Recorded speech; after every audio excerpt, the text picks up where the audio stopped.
The Business Owners Podcast is brought to you by Business and Enever Group with your hosts, Linda Reed-Enever and Clive Enever. In each episode, we talk to other business owners about their experiences, challenges, and successes. We'll also share tips and advice on how to grow your business and achieve your goals. If you're a business owner or you're thinking about starting a business, then the Business Owners Podcast is for you. Welcome to the Business Owners Podcast. My name is Linda Reed-Enever, and along with Clive Enever, I am your host for this podcast. Now, in this episode, we are meeting Abigail Gatling, and she's a seasoned communication strategist and the founder of Chris Communications, an agency that provides expert marketing and communication solutions. And as a marketer myself, I love having a chat with a marketer. So let's dive right in. I'm excited to be on the podcast is because through my business, I have managed to find my passion. I have been able to be so much happier in my life.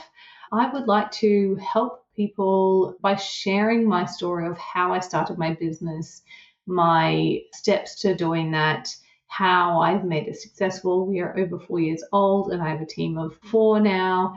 Just share my experience along the way, because if there are other people who feel like they are a little bit stuck and where I was in a career that was good but just not fulfilling me, it's never too late to pivot, change direction, and start your own business and start living the life that you want. We like to start the Business Owners Podcast with a few key questions that allow us to get to know you and your business journey. Is it coffee, tea, or something else? Are you an early bird or a night owl? Or can you do a little bit of both? What book are you currently reading and why can't you put it down? And what is one word to describe your journey so far? Oh, these are some really great questions. Thank you for asking. Coffee or tea? I am definitely a tea person. I come from a British and Irish family, and I think on average I probably drink about 12 cups of tea a day. Don't tell my dentist because they keep telling me to cut down. But yes, I will always drink tea, but I do love to sneak in a coffee every now and then. Okay, cool. Am I an early bird or a night owl? I am generally a night owl. I love to sleep. I struggle to fall asleep sometimes because I have so many ideas going on in my brain. But once I get to sleep, I want to stay sleeping. So I can never be an early bird. Now, the book that I'm currently reading, I like to get all of my books secondhand from the thrift shop. I like to treat it as a lucky dip. And pretty much I exclusively only read autobiographies and biographies because I love being a little fly on the wall and learning about people's journeys. So my latest book that I'm reading is by Mindy Kaling, who is the writer and actor, and it's her book, Why Not Me? And while I'm reading it, I can't help but read it in her voice in my head. I feel like she's narrating it to me while I'm reading it.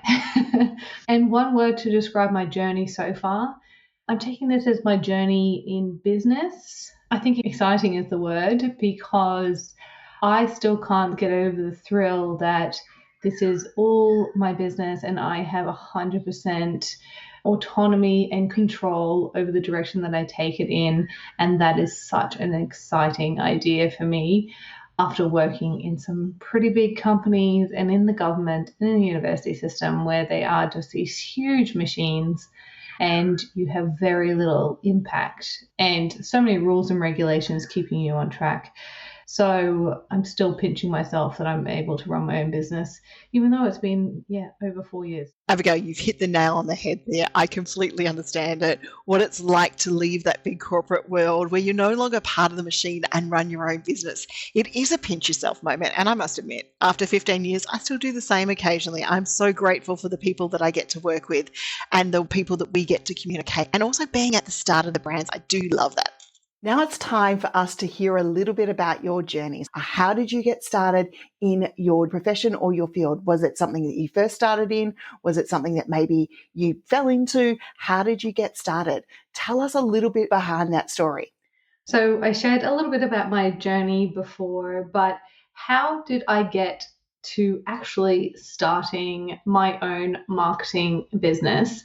I had a kind of a funny career path. I always thought I was a creative person and did art throughout high school until I got to my final year and my teacher changed suddenly and I received the very first fail mark of my life. And so I went from having such an insane passion for art and creativity to being scarred by this, and I shut it out of my life completely. So I went to university to become a teacher, and then I ended up moving into workplace training and adult education. And that kind of took me on a career path of working in the government and working for universities. And eventually I was on a management track, looking after bigger and bigger teams and bigger budgets, and getting further and further away from the creative life that I once had. And then I just realized that after a couple of years, I was so extremely stressed by my work and I had lost my passion for it. And I wasn't refilling my cup in any way. I was just working hard and I had a very busy life. And I had put all this pressure on myself just to keep going up and up in the corporate ladder. After some reflection, I realized that what was missing was that creativity that I had squashed out of myself after I received that fail mark in high school. Noting this, I actually started trying to find opportunities to get my creative fix. I started freelancing at nighttime and at weekends. I taught myself graphic design. And then after a while, I realized I was actually far more enjoying what I was doing at nighttime and on weekends than I was during my working day. And I realized something has got to change. I also was reflecting on my time doing the freelancing and realized there was actually a gap in the market for these micro-sized professional businesses. So the people who are between 1 and 5 staff members in a business, I realized that they were being missed in terms of the marketing offering, and they were crying out for reliable and affordable marketing support. So after a while, I backed myself, I quit my job, and I founded Crisp Communications. And now I get to work with people who quite often, due to their size, they don't have the support or the expertise or the time to do marketing in-house. And so we offer that support as an outsourced offering. And since then, my team is growing rapidly. We have 4 people and we work with businesses all across Australia and a few internationally as well. Was there any defining moments within your journey? What was the moment that was clear to you that this was the thing that was going to work for you or wasn't going to work for you? And just explain that a little bit along the way for us. The defining moment for me to actually quit my job and start my own business was I was watching a documentary on Netflix called 7 Days Out. And it was this show about 7 days out from these really big events and how people prepared for it. So there was 7 days out from a restaurant reopening after 2 years of renovations. There was 7 days out from this massive dog show and how the team were preparing for that. And one of them was 7 days out from the end of this NASA program that had been running for 40 years or something like that. And talking about how they're 7 days out from the end of this project finishing. And the documentary had all these interviews with various members of the team, and they're talking about how exciting it is that this project is finally coming to the end. They've achieved all they need to achieve. They've got all the data they need to get, and what the impact is going to be and what the next iteration of this project will be. And I found myself crying. I realized that I had tears streaming down my face while I was watching this. And it was because these interviews, they were talking about their reflections of their time working together with people in their team and collaborating and coming up with new ideas and spitballing and basically appreciating each other for their talents and for their creative solutions to these problems that they were facing. And I realized that I was crying because I did not have that. I didn't have a team that I loved working with. I didn't have the opportunity to flex my creative problem solving. I wasn't doing something that I was passionate about. And these tears came out of me without me even realizing it. And so I turned to my husband and I said, I'm going to quit my job tomorrow. And so I did. How do you balance your personal life and your business?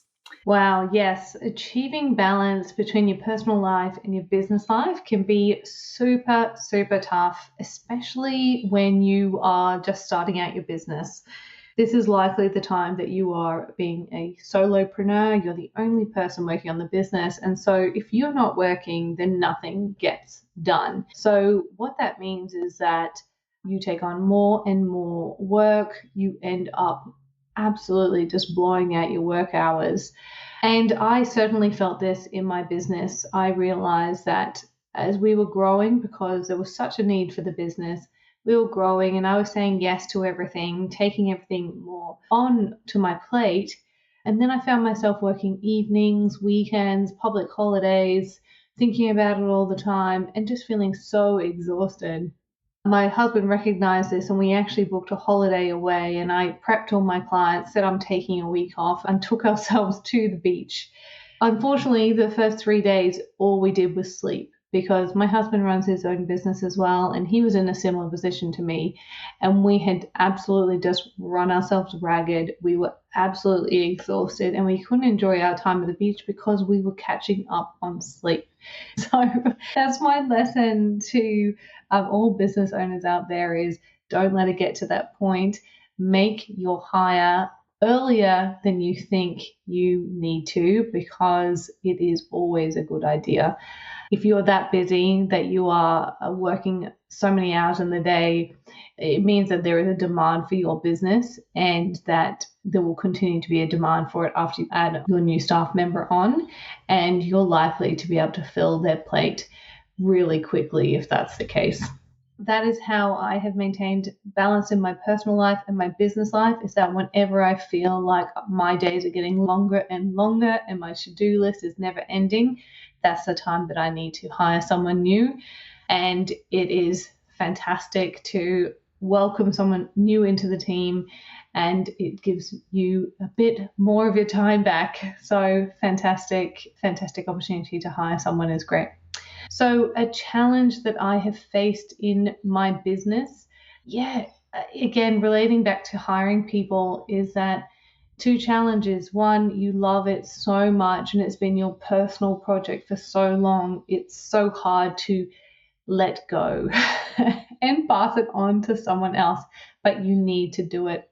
And two, when you let it go and you invite others into your team to support you, how do you manage the consistency and how do you manage it to continue to be the same standard as what you have been offering? The way I have done that is I allow people to shadow me in my work so they can see the way that I do it, ask me questions. I certainly don't think that I do it the best way. I always open and invite feedback from my team. And it's a really great way for them to learn to see how it's done and then put their own stamp on it. Now, because we are pretty much all remote, the way we do that is through Zoom calls. I do a lot of screen recording when I take people through processes. I show them exactly what I'm doing on my screen, supplemented with process documents as well. So then they can follow along as they're doing it the first time and they can refer back to it time and time again. Since then, also having peer reviewing in my team also helps with the consistency and the standards, because once you train one person, then they know what to look for and they know what's expected and they can help you build a bit of consistency with the rest of the people in the team. I know it's scary to hire someone financially. It's also scary to hire someone from letting go, releasing, but it's always worth it if you do it at the right time and you do it in a strategic way. Good delegation is absolutely key when it comes to business and growth. And it is scary financially, as you said, to hire someone. But doing things like the screencasting that you've just spoken about is highly valuable, not only to the person we're onboarding, but to us as a business owner having our processes and procedures. And for the listeners who know me, they know I love my processes and procedures here. The future of business is always changing. So it's an important question that we ask you in the Business Owners podcast about the future of your industry. So how do you want to shape the future and the profession of your field? Are there any dream projects or collaborations that you wish to pursue within your field? And what advice would you give to someone else starting out in this domain? Because they are the future of our industries. And it's important as business owners, we encourage and we support them along the journey. It might be the teacher in me, but I am so passionate about helping the next generation of creatives make it in this world, especially making it as a business owner in this world, because there's so long been this association that if you're a creative, you're going to be this starving artist and you'll never make money out of it. But you have talents and you have skills and you have so much to offer. And if you can leverage that and use that to make your living, then you are just going to live the absolute best life, doing what you love and also being able to earn a crust. I'm really passionate about this, and I actually do a couple of different things in my business to help support this. I am a mentor for university students. We also take on interns and guide them for a few weeks in our team so they can see how it happens. I also hope that through my podcast, I'm opening opportunities and expanding people's minds about creativity and what creative roles and creative careers look like. My goal is to help people launch their own creative careers and actually be successful. And it's certainly because I went on this track of not being creative in my career, and I thought maybe I was too old or I was too high in the pay bracket for me to be able to take that chance and bet on myself and start again from the bottom. And it never is too late. You can do it and you can be successful. You're not going to be behind the 8 ball forever. So that's what I'm passionate about. My dream projects or collaborations in the future. Again, I just want to keep going on this sharing my story kind of path. I have a dream to write a book about my experience. At some point in the future, I feel like I love autobiographies and biographies so much. It would be such a shame to not write my own to share with my future family and the next generation of creatives coming out. And my advice for someone who's just starting out and wanting to launch a creative career is that it's never too late. If you are not quite ready to make the jump, there are always ways to have things going on the side that can help you feel more prepared. So, for example, when I was working full-time, I did do some freelancing on the side. I did internships over the weekends. I really practiced and learned and soaked up everything from the people around me. So then when I was ready to make that jump, I felt fully prepared. So look for opportunities in your immediate circle. If there's nothing there, look a little further. There's great communities online. If you're still at university, then there's internships and mentoring programs. There's always something out there for you to be able to access. Abigail, it's powerful to see that you are giving back to the future, and through the mentoring that you're doing in university and all of those opportunities out there. There is something really special about being teachers and being able to help others navigate their way, not only within the industry, but also on how to do things, not just in the industry, but also on how to do things within their own business. I would like to thank you, Abigail, for joining us. Where can our listeners of the Business Owners Podcast find you? If you would like to get in touch, then please feel free to get in touch with me via my website, www.crispcoms.co. That's CRISPCOMS.co. And reach out. You can have a little bit of a sticky beak about the things that we have on offer. And there's an opportunity for you to book in a time with me and just have a chat. Really looking forward to hearing from you. Thank you once again, Abigail, for joining us for the Business Owners Podcast. If you've enjoyed Abigail's story, make sure that you connect with her and you subscribe for more stories and tips in the Business Owners Podcast, just like these. We have an amazing lineup of episodes still coming your way. Thanks for listening to the Business Owners Podcast. We encourage you to connect with us on social media and join our community of business owners at businessbusinessbusiness.com.au. Say what you want about AI, but it's here, and it's helping businesses get more done in a day. Wix's website builder is infused with AI so you can stay ahead. Create a beautiful, functional website just by describing your idea. Track how your site appears in AI search results. Create custom images on demand, or launch an entire campaign in a matter of minutes. Wix gives you AI wherever you need it. Try it now for free at Wix.com. Hey, y'all. As a growing family, my husband and I love game night, especially when it's Wayfair edition. Let's do it. You gotta name as many Wayfair furniture and decor categories as you can. Ready? Go. Sofas, bar stools, beds, ottomans, outdoor seating, bookshelves, kitchen tables, garden sheds, mid-century modern lamps. Time. Nice. You got 9 out of a lot. Not too bad. Keep practicing by visiting Wayfair.com, where you can shop every style for every home. Wayfair, every style, every home.